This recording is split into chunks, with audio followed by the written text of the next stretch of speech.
Deputy স্পিকারের অনুসারীদের সমর্থন পরিবর্তনে শেষ মুহূর্তে জমে উঠেছে পাবনার বেড়া উপজেলা পরিষদ নির্বাচন। চলছে শেষ মুহূর্তের জমজমাট প্রচার। পাবনার বেড়া থেকে সরাসরি যুক্ত হচ্ছেন প্রতিনিধি রিজভী জয়। রিজভী, একেবারেই শেষ মুহূর্তে রয়েছে প্রচারণা। কি দেখছেন আসলে? কোনো ধরনের আচরণবিধি লঙ্ঘনের কোনো অভিযোগ এসেছে কিনা, সেই সাথে ভোটাররা কি বলছেন? টুম্পা, আপনাকে প্রথমেই জানিয়ে রাখতে চাই, পাবনার এই এক আসনের যে ডেপুটি স্পিকারের যে আসন, এটি এই বেড়া উপজেলায় ডেপুটি স্পিকারের আপন ছোট ভাই আব্দুল বাতেন এবং তার ভাতিজা আব্দুল কাদের সবুজ কিন্তু এই নির্বাচনে চেয়ারম্যান পদে প্রতিদ্বন্দ্বিতা করছেন।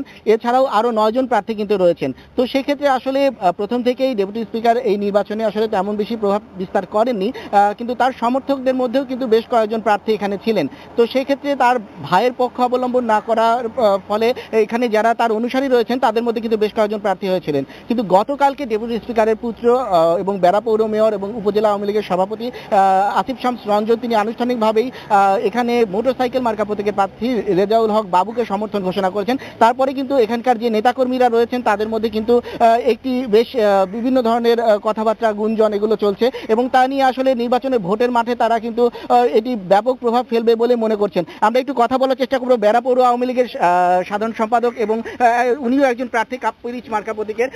কি পরিস্থিতি আসলে দেখছেন যে গত কয়েকদিন ধরে নানা ধরনের কথা শোনা যাচ্ছে?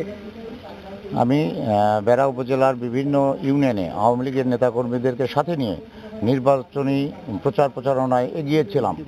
হঠাৎ গত পরশুদিন 4 তারিখ অ্যাডভোকেট আসিফ শামস রঞ্জন পৌর মেয়র ওনা আমাদের নির্বাচনী এলাকার বাইরে, যার প্রচারণার নামই নাই, রেজাউল হক বাবুকে হেলিকপ্টার মার্কায় উনি আওয়ামী লীগের নেতাকর্মীদেরকে ডেকে এনে সমর্থন দিয়েছেন এবং কাপ্পিরিচে যারা কাজ করছেন তাদেরকে বেড়া পৌরসভায় ডেকে এনে বিভিন্নভাবে প্রভাবিত করছে হেলিকপ্টার প্রতীকে ভোট দেওয়ার জন্য।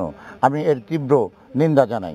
শুনছিলাম যে প্রতিবাদ জানাচ্ছেন যে এই ধরনের প্রভাবিত করার যে আশঙ্কা সেটিও তিনি করছেন। তো সব মিলে আসলে এই পরিস্থিতিতে নির্বাচন নিয়ে কিন্তু নানা ধরনের গুঞ্জন শোনা যাচ্ছে। তো সব মিলে প্রভাব মুক্ত একটি নির্বাচনই কিন্তু প্রত্যাশা করছেন এখানকার ভোটাররা। এই ছিল আমার কাছে সর্বশেষ।